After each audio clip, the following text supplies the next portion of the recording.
You are listening to Hmong American Buzz. So just working with people, that's a difficulty, but it's not one that can't be overcome. So once you learn how to deal with that, once you learn how to deal with people, it actually.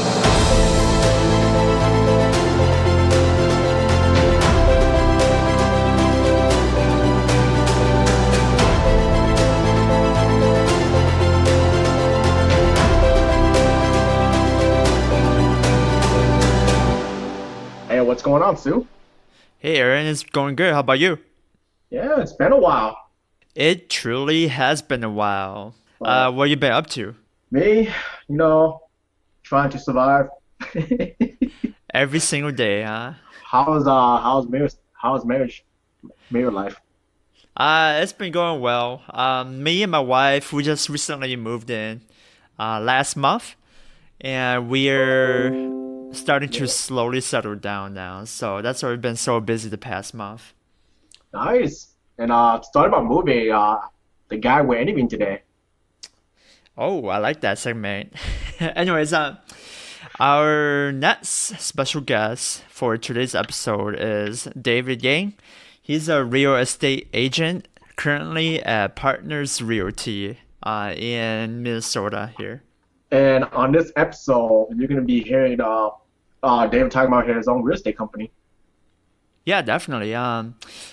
Before we begin though, David, he did help me and my wife find a house. He's a really interactive, motivated person, individual, and he's really on point in terms of communicating with us as well too. So, I hope you guys enjoy this episode.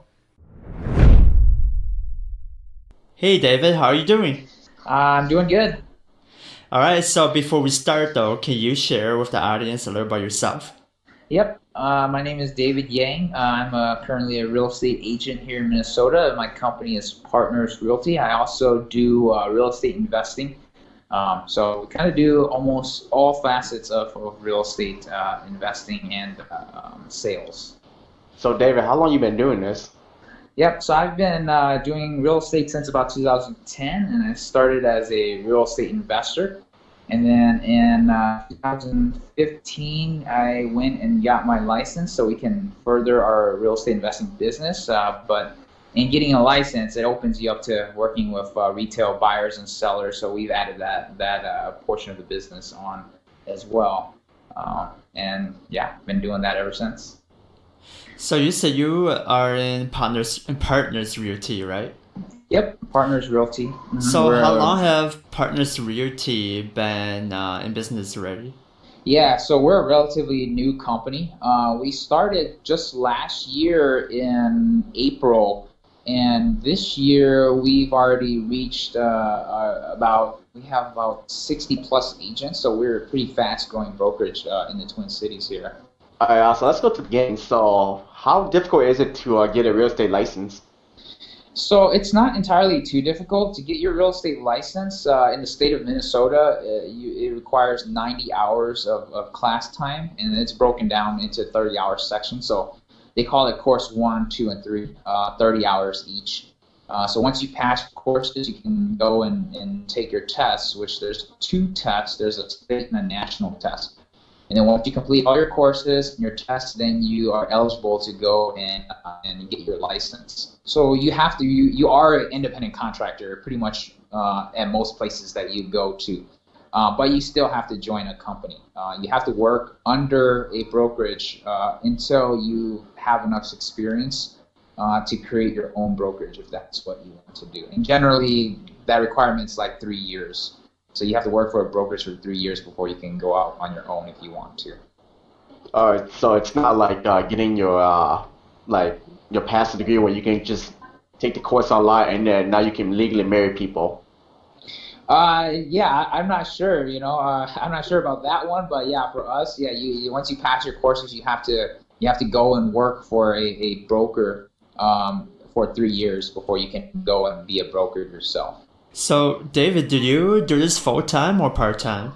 I do this full time. So, like I said, real estate it's all encompassing in my business.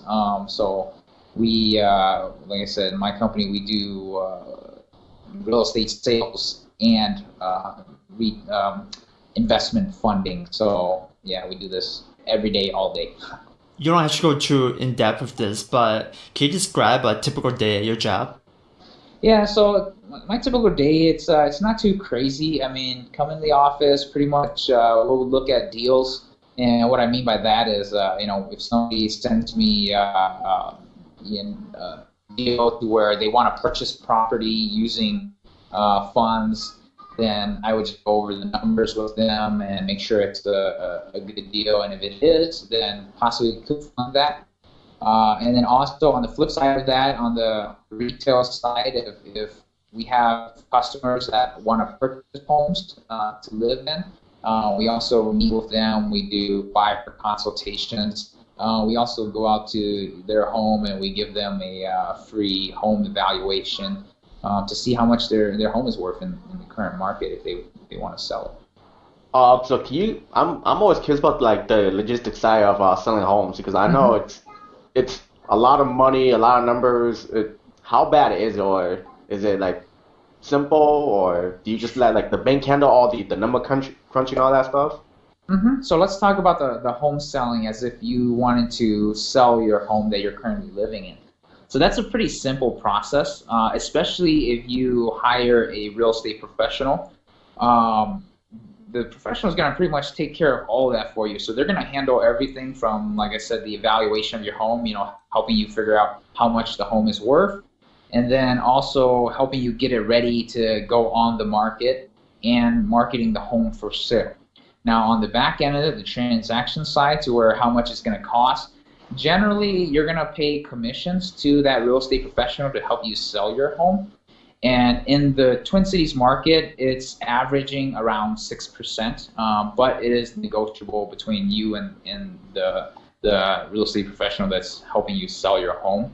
And then there is some title cost to it. Generally on the seller side, title costs are pretty cheap since you don't have a loan. You just have your regular title fees to help close the deal. And generally, if people want to know, I would just say estimate maybe around $2,000. And that's just estimate to sell your home for title costs. Okay, so those are pretty much the costs to sell the home. Okay.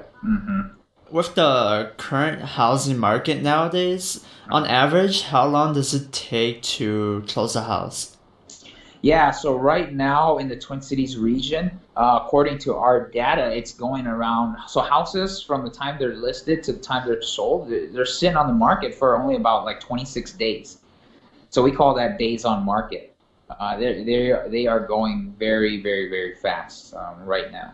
Is that the fastest you've seen so far? Yeah, since I started, that's the fastest I've seen. We've just came out of a recent market correction. So we went from having 130 days on market for properties to 26 days on market. So you can see there's like a really big change. So houses, like I said, right now, especially since we are coming upon the summer months, they're just going even faster. We're going into multiple offers on a lot of properties, and it's a good time to sell, but it's also a good time to buy because interest rates are still historically low. It's good both ways. Do you know or the reason why the interest rate is so low now? Yeah, the interest rate is low because it's just how the economy is and how the Feds, do their interest rates. So I'm not a lender, so I can't speak specifically on lending or on interest rates. But from just my general knowledge of it, it's kind of a mix of all these different financial fields. Such as the Fed's rates, such as how the economy is doing, and that's how they determine what the interest rates are. And the interest rates are always fluctuating, so they fluctuate every day, so they go up and down every day.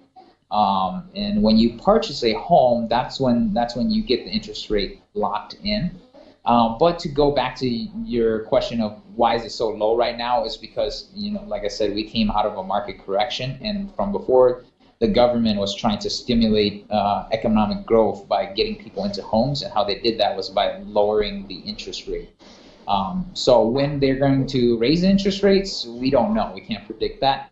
But like what I said earlier, right now we're still historically low. So that's all we know is the current market right now. It's a very good time to buy right now. So going back to the right time to buy and sell a house. So when is a good season to start buying a house and selling a house? I know some people say that you should avoid buying a house in this season, and then when this season comes, you should buy houses then, like wintertime, summertime, springtime, fall time, stuff like that. Yeah, so there's kind of a misconception there. What they're talking about there is how the market cycle goes. Now, the best time to buy, that's totally different. The best time to buy is always dependent on you as an individual and when you're ready. When you're ready, that is the right time to buy. It doesn't matter if it's summer, winter, fall. I never try to time the market, and I also advise my clients the same thing. When you're ready, that's the time you should buy. Now, you're talking about the market. Yes, the market does have its ups and downs. In the summer months, we're at our peak. Houses are selling fast. Houses are selling high. In the fall and winter time, that's when things start to taper off. There's less houses that come on the market. So you might get, a little bit lower prices in the winter time if you want to try to time it, but it's not always guaranteed. In the springtime, that's kind of when people are sellers are starting to put their homes on the market, and then the market is starting to climb again. So you'll start to see a lot of people going out and looking for houses during that time, and putting in a lot of offers. So that's kind of how the market goes if you want to time it. But the best time to buy for you as an individual is whenever you're ready. David, do you typically represent buyers or sellers? So we do both. A bulk of our business right now is with buyers, since a lot of our agents are a little bit newer, and buyers are a little bit easier to work with. But we represent both, and statistically, we have the same amount of sellers as buyers. If you average them out through the whole time that we've been in business, so we're equally good at representing both.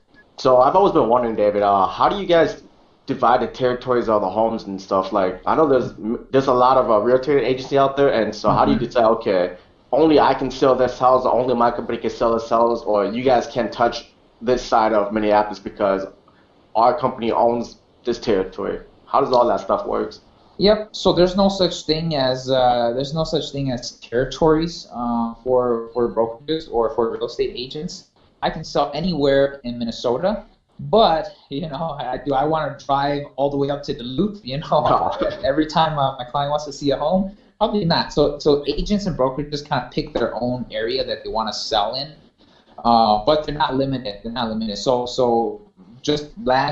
I'll just say a few months ago, last year, I sold a home down in Farmington. So yeah, there's really no limit to where you want to go. It just depends on what you want to do. Now, to see homes on MLS, that's a whole different story. So our brokerage is subscribed to our local MLS. Our local MLS, which is the multiple listing service, the service where we upload all of our listings to. That's categorized by regions. So some regions of Minnesota is not part of our MLS, so we can't see those homes that are listed for sale. Talk to local real estate agents to see if they have the ability to work in the area. Sometimes you deal with multiple clients. How do you juggle between assisting each client? Yep. So it takes a lot of time management.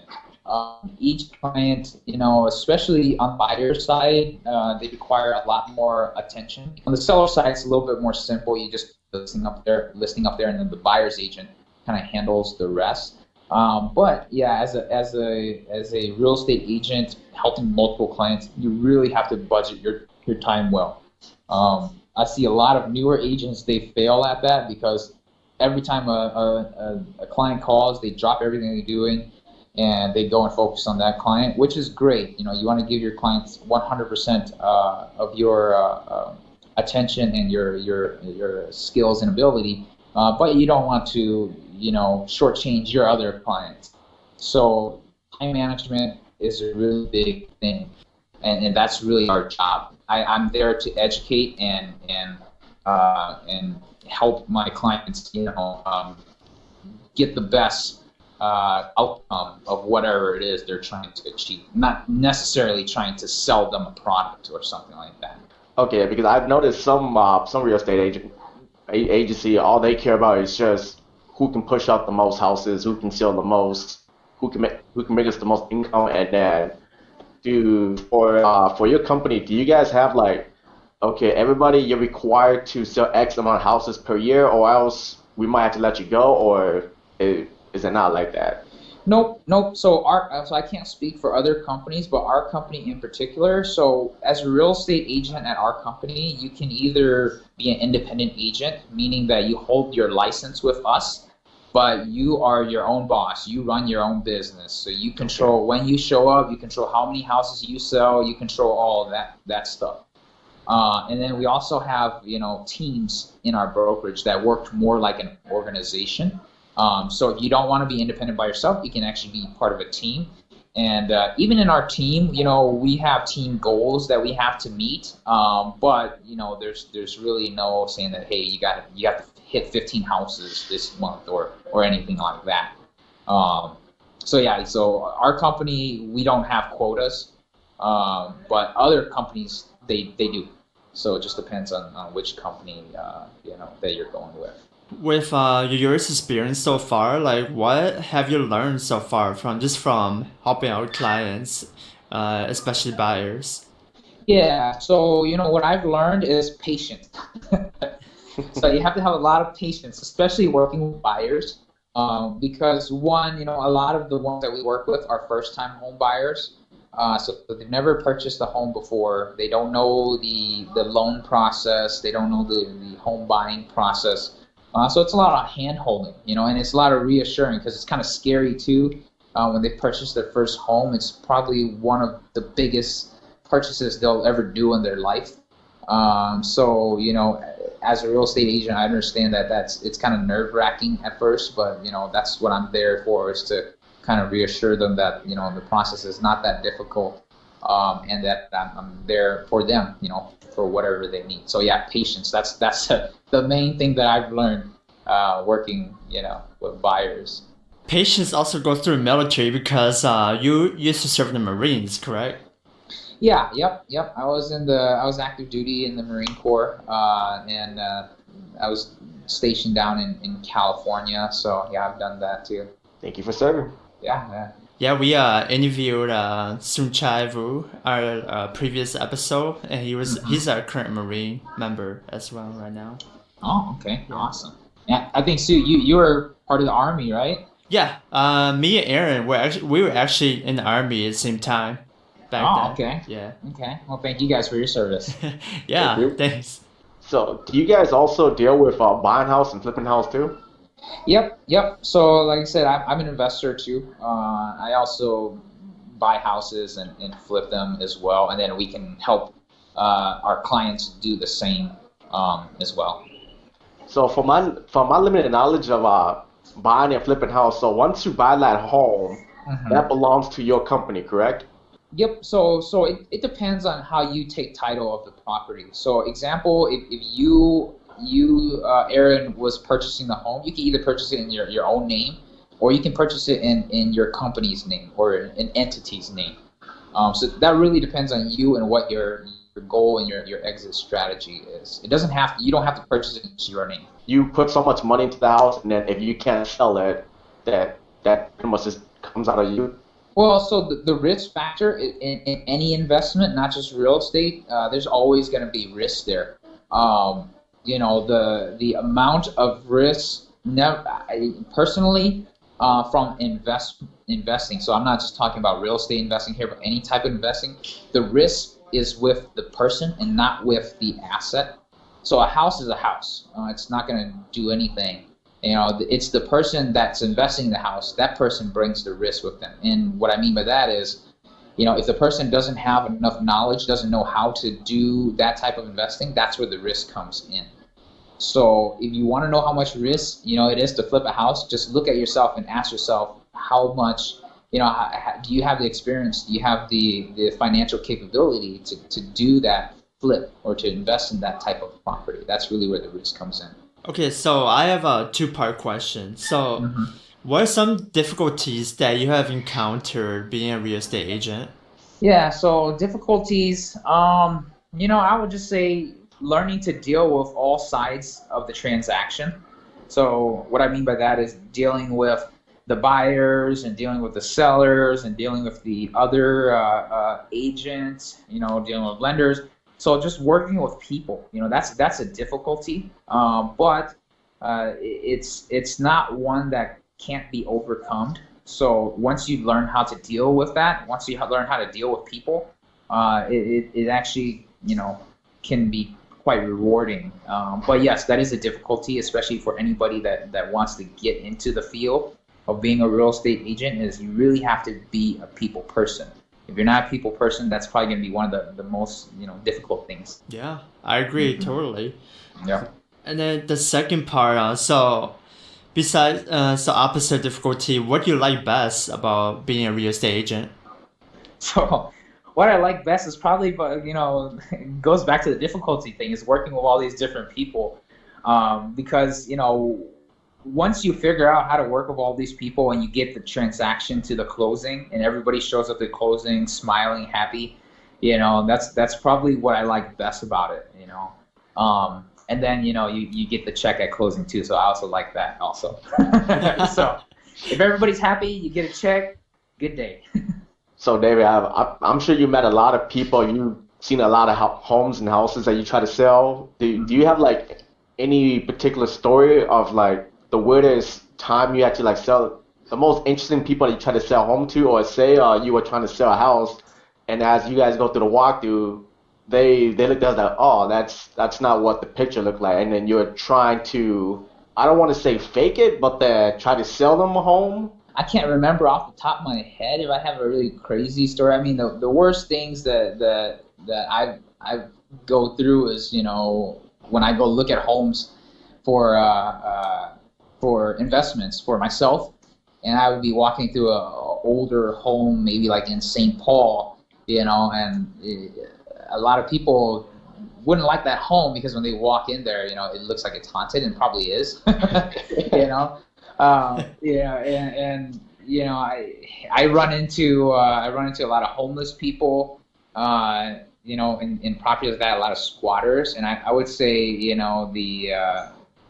the scariest thing for me when I go through a home is not of ghosts or anything like that. The scariest thing for me is meeting homeless people or squatters or anything in the home like that, because they're a real danger to you or to your clients if you go through there. So yeah, I don't have anything too crazy off the top of my head that I can remember, but yeah, just I'm that's my thing, is I'm more scared of people than I am of ghosts.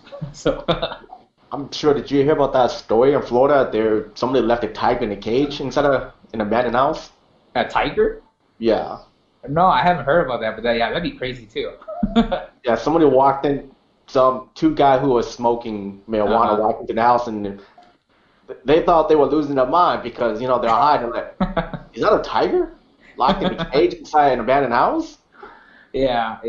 So, I've encountered a lot of big dogs, snakes. A lot of let's see, what's the weirdest animal I've encountered? I've encountered an ostrich once. What? Yeah. I've encountered ostrich in the house, but it was kind of like a farmhouse a little bit, but they had it inside the home, which is weird. But yeah, so yeah, animals. Encountered a lot of animals. And then I know you brought up ghosts, so that got me thinking. So like, there's a lot of paranoid people out there. So how do you try to pitch that sell? Say like, some people, they don't want to go into the house that somebody died in or a crime was committed. How do you try to pitch that?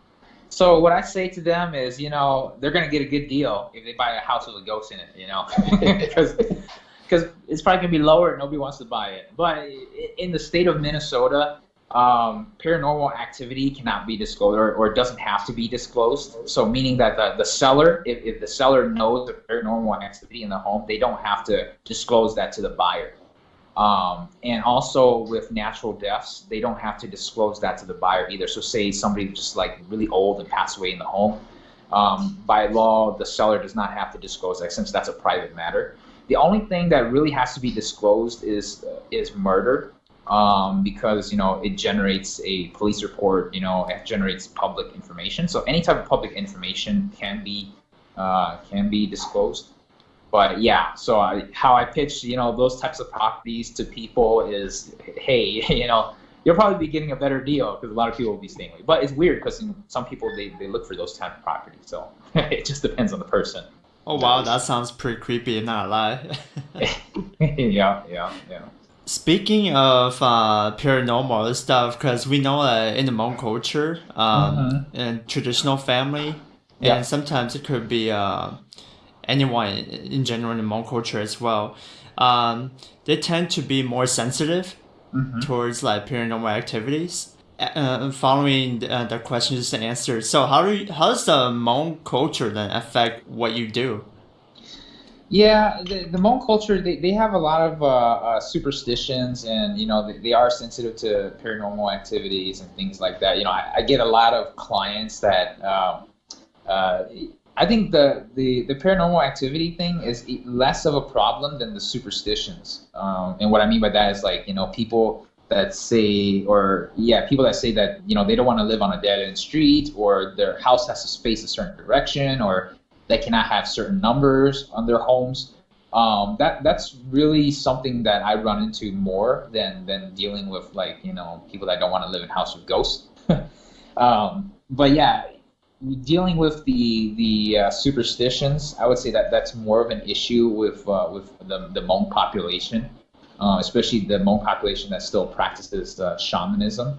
But it's not entirely difficult than working with any other client that has any other type of request. So the good thing is we can generally, with those superstitions of the numbers, of the direction of the house, of the dead end street, we have a lot of tools in our database that actually can help us eliminate those properties up front. So we can actually work with those.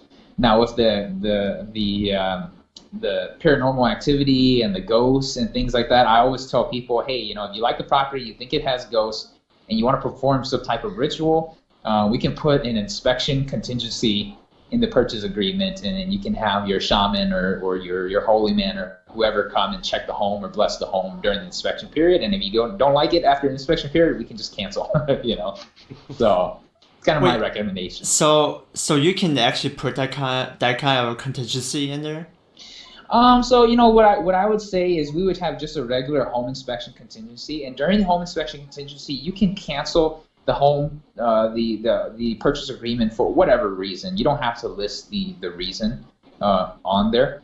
We just have to do it before the home inspection contingency is done. Makes sense. Okay. Must be a blast to try to sell a home next to a graveyard. Yeah, it's weird. Homes next to a graveyard, actually have pretty good values, because the graveyard, depending on the graveyard, or the cemetery, they usually take pretty good care of the cemetery.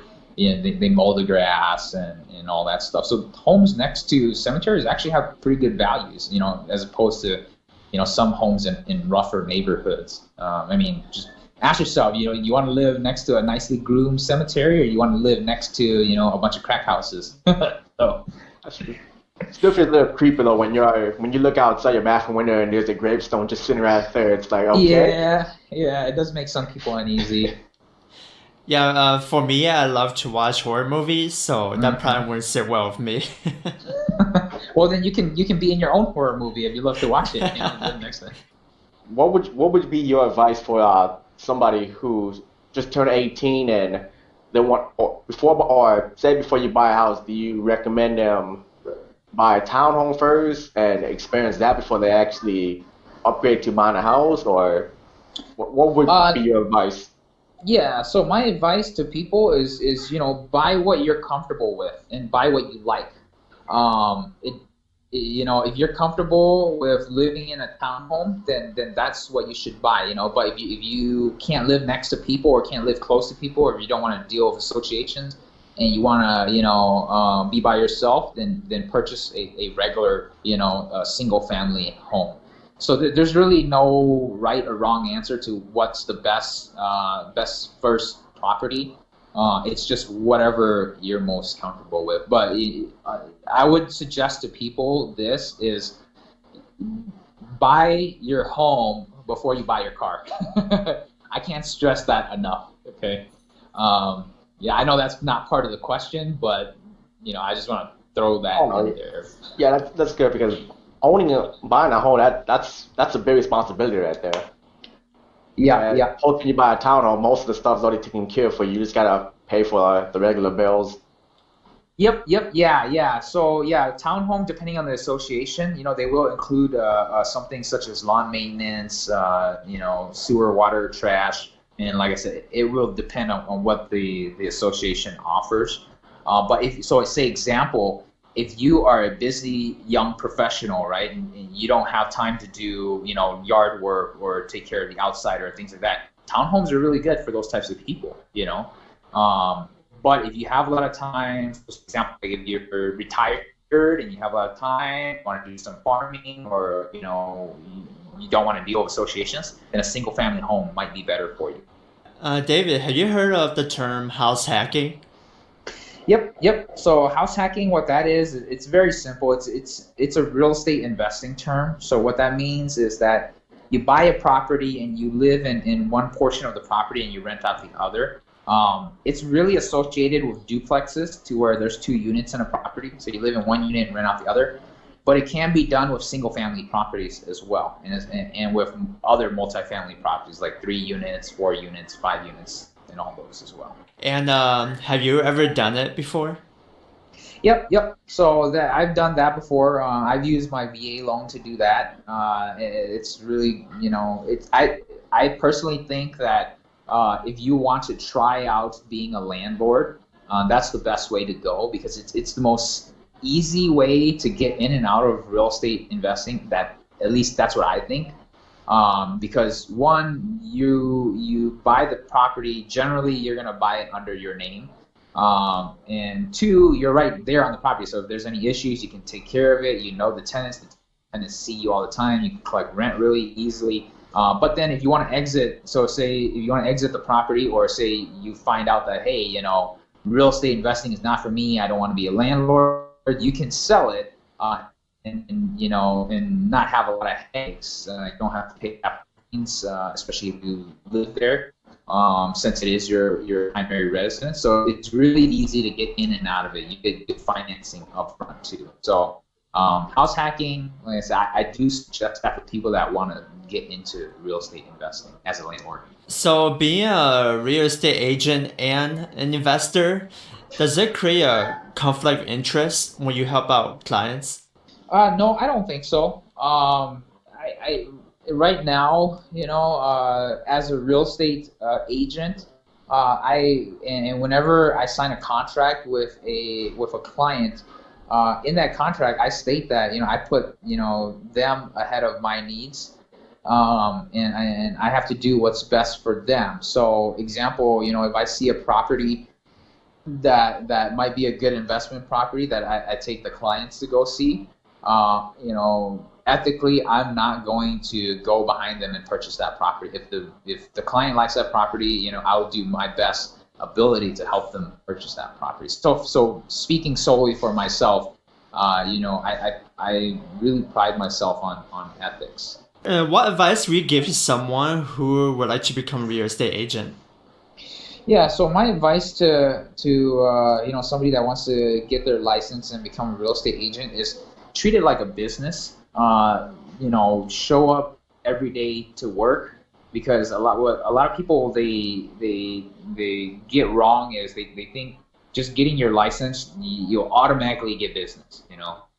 But it's not like that. When you get your license, you become a real estate agent. It's no different than opening a hot dog stand or creating some type of product and selling it. You're a business. So a lot of people they think that, okay, I'm my own boss now, and I can make my own hours, but they don't understand that now that you're your own boss, you have to force yourself to go to work, because if you don't work, you don't get paid. So treat it as a business, and you will do fine. All right, that's good advice. Good advice. Mm-hmm. Okay, so where do you see yourself 5 years from now? Yeah, so in 5 years, hopefully my real estate company will have grown. We're looking to add possibly maybe about 100 more agents. So we'll be up there with the brokerage. But personally, for myself, I'd like to add on at least another $2 million worth of real estate rental properties. And then for my loan company, we're looking to have a sales volume of around $4 to $5 million per year in loans that we lend out. So, like I said, I do a few different things. Hopefully we have a lot of growth in the next 5 years. Nice, very nice. That's a pretty good plan. So with that, we're gonna advance to our famous lightning round. Okay. So our lightning round consists of 3 of the same questions that we ask all our special guests. So you ready for this? Yeah. All right, so question number 1. Where would you go for a vacation spot and why? I'm actually going to Hawaii in July, the end of July. And the reason I'm going there is because I've been there before, but my wife hasn't been there, and she really wants to go experience it. So I would never travel by myself. So the reason I'm going there is because of her. Nice. Yeah. Okay. Well, have fun that. Yeah, that's right. Okay. Yeah. Question number 2. What is your favorite book that you have read so far? So my favorite book, and I would say the one that got me into real estate investing and everything, and a lot of people probably heard of this one, is Rich Dad Poor Dad by Robert Kiyosaki. Yeah. It kind of opens up your eyes to investing and how money works. So that's the one that I really like.